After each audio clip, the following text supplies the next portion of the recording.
Fala, criptomaníacos! Em apenas 3 horas, o mercado de criptomoedas que vinha numa crescente acabou desabando.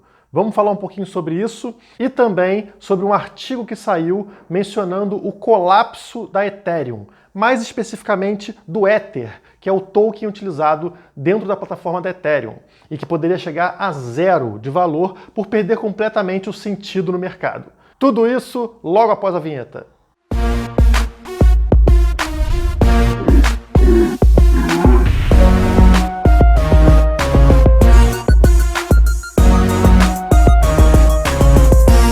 Após as últimas semanas mostrando uma reversão do mercado de criptomoedas para o mercado de alta, a gente viu aí nas últimas horas o Bitcoin despencando dos $7.400 para os $7.000. Chegou até a romper um pouquinho, cair ali para casa dos 6.900 e alguma coisa, mas vamos falar aqui $7.000. Será que novamente a gente caiu numa bull trap e o mercado vai manter aquela tendência de queda durante o ano de 2018? Para isso, vamos analisar o gráfico do Bitcoin.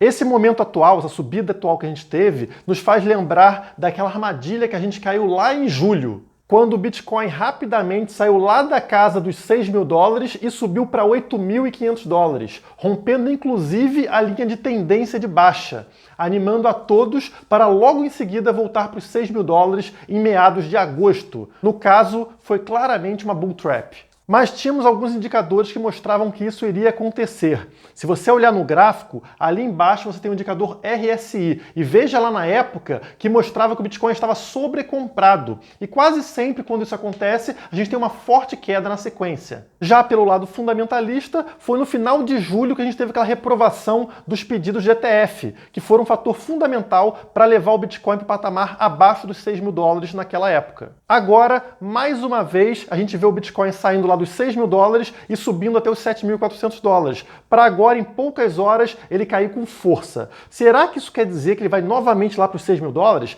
Analisando a linha de tendência, claramente observamos a manutenção do canal de queda, que vem desde a alta histórica na virada do ano. Mas temos uma novidade no gráfico. Pela primeira vez no ano, observamos um fundo mais alto. Note que o fundo de agosto ficou acima do fundo de final de junho, e esse é um indicador de alta. Continuando a análise técnica, observamos que, diferentemente de julho, o RSI não está sobrecomprado, inclusive apresentando margem para crescimento, o que é favorável aos compradores. Já olhando para gráficos de curto prazo, como o de 4 horas, vemos que mesmo com a queda, nos mantivemos dentro do canal de alta no curto prazo. Portanto, a maioria dos indicadores gráficos, tanto de curto quanto de longo prazo, estão positivos. E é isso que me faz acreditar que a gente não deve manter esse movimento de queda por muito tempo, retomando o crescimento que estava sendo observado nas últimas semanas. Óbvio que tudo isso pode ir por água abaixo se a gente romper os $6.800, porque a gente sairia desse canal de alta no curto prazo, o que levaria o Bitcoin para baixo. Felizmente, eu acho que isso é pouco provável e que a gente deva retomar aquele crescimento até encontrar resistência na faixa já conhecida ali dos $7.400, $7.500. Entre as altcoins, temos como notícias negativas o Bitcoin Gold, que deixará de ser listado na Bittrex a partir desse mês agora, mais ou menos no meio do mês, então por isso que o valor dele vem caindo, e também a Ethereum, que depois de dar um suspiro, voltou para os menores patamares do ano, né? A faixa de preço muito baixa, em torno de $250. E é justamente sobre o futuro da Ethereum que a gente vai falar hoje. Antes de entrarmos nisso, por favor, se inscreva aqui no canal, clique no sininho para receber as notificações e dê o seu like para que o YouTube entenda que você gosta desse conteúdo, gosta dos meus vídeos e você continue recebendo os meus vídeos na sua página principal. Alguns dias atrás saiu um artigo na TechCrunch, eu vou colocar o link para esse artigo aqui na descrição do vídeo, então acessa lá e clica para você conseguir ler esse artigo na íntegra, e ele fala sobre o colapso do Ether, que é o token utilizado na plataforma da Ethereum. E apesar da maioria das pessoas chamarem tanto o token quanto a plataforma de Ethereum, na verdade são coisas separadas. E o que esse artigo defende é que a plataforma Ethereum se manterá viva, mas o token Ether, que é utilizado para as transações na plataforma, para contratos na plataforma e para remunerar os mineradores, deixaria de ser utilizado e, portanto, perderia completamente o seu valor. O primeiro argumento é que as taxas pagas na plataforma da Ethereum, que são chamadas de gas, não precisam ser necessariamente pagas com Ether. Você poderia usar um outro token ERC20 para fazer o pagamento dessas taxas, não necessariamente o Ether. Não tem nada no código da Ethereum que te obriga a usar o Ether dentro da plataforma. Então as partes podem acordar em usar simplesmente um outro token ao invés do Ether. Você pagaria, por exemplo, o minerador utilizando um outro token que não necessariamente é o Ether. E como eu sempre falo aqui, o valor de um token está associado ao seu uso. Se você tem ali um uso exclusivo, um token que é exclusivo para alguma função e se mostra útil para as pessoas, ele tem uma tendência de valorização. Agora, se o Ether, por exemplo, perder a função dele, que é realizar transações, que é fazer o pagamento aos mineradores, qual será o valor dele no mercado? Zero. O segundo argumento é que as pessoas têm um incentivo maior de usar outros tokens do que o próprio Ether. Vamos supor que eu crio um token aqui no canal, e esse token dentro da plataforma da Ethereum, tá? Vamos chamar então esse meu token de Maníacos Coin.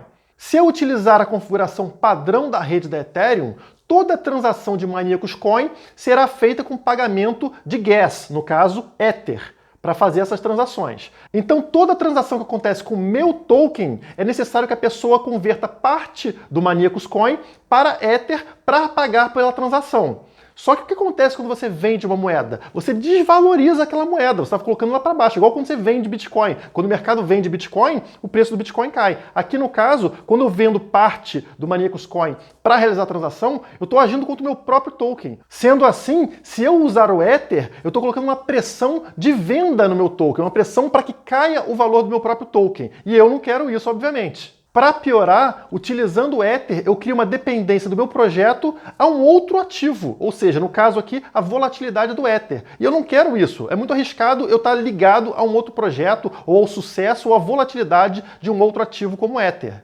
Resumindo, é muito mais vantajoso para mim que a execução dos contratos e o pagamento pelas transações aos mineradores seja feito utilizando a minha própria moeda, meu próprio token, do que utilizando o Ether. No final, os mineradores receberiam o mesmo valor, mas no caso em Maníacos Coin ao invés de Ether.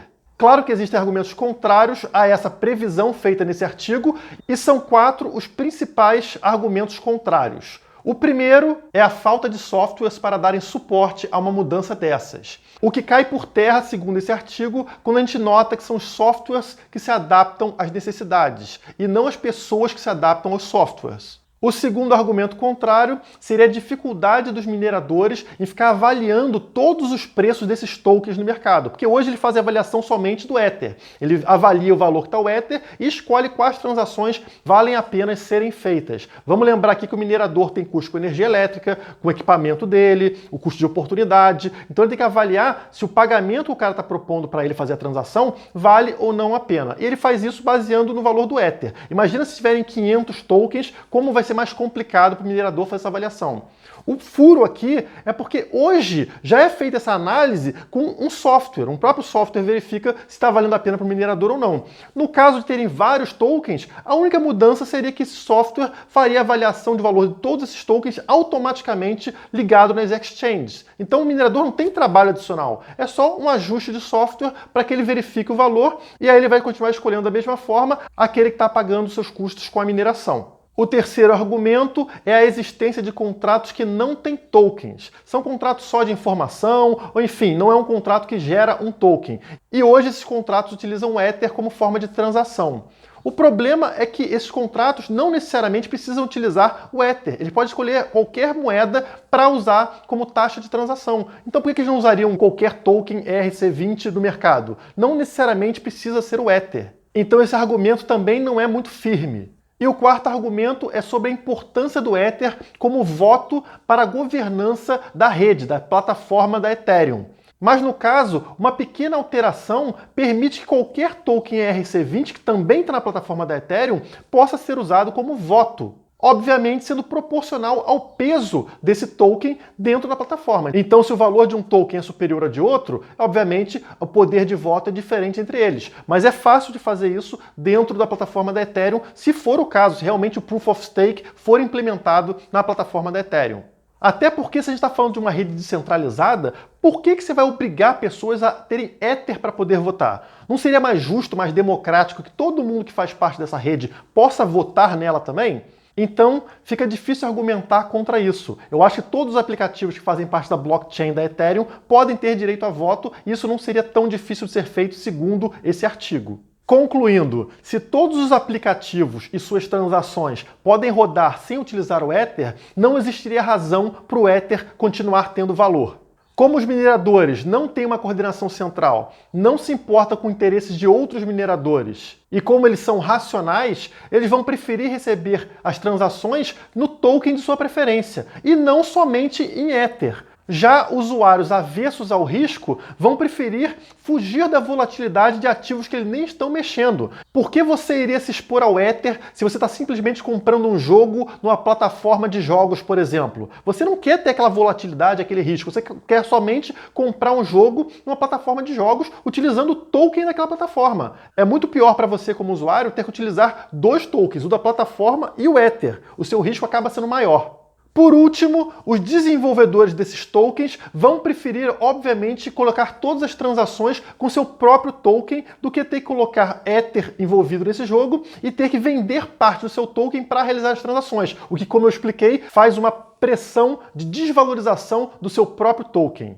Dessa forma, num sistema sem controle central, substituir o Ether seria um processo natural que favoreceria a todos, exceto aqueles que seguram hoje Ether, que é o meu caso também. Eu tenho bastante Ethereum guardado em carteira, então é uma preocupação para mim. Mas enfim, para os outros seria uma vantagem.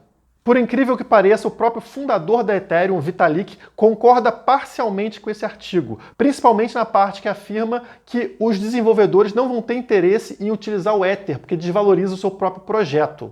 Ele afirma que se a Ethereum não mudar, boa parte do que foi escrito nesse artigo pode se realizar. E eu sei que essa é uma mensagem assustadora para todos aqueles que têm Ethereum na carteira, eu sou um deles, então a gente tem que ficar de olho aberto. E quem sou eu para discordar do fundador da Ethereum, do cara que criou isso aqui?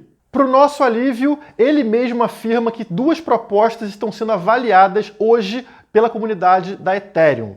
E ambas garantiriam, no próprio protocolo da Ethereum, a obrigatoriedade do uso do Ether para a realização das transações da plataforma. E depois de realizar essa transação, esse Ether seria queimado. Então seriam coisas positivas para a rede por não permitir que outros tokens substituíssem o Ether dentro da plataforma. Eu sei que isso é uma notícia boa para quem tem Ethereum, como é o meu caso, mas pensando no livre mercado, que é como funciona a criptomoeda hoje, será que isso é bom?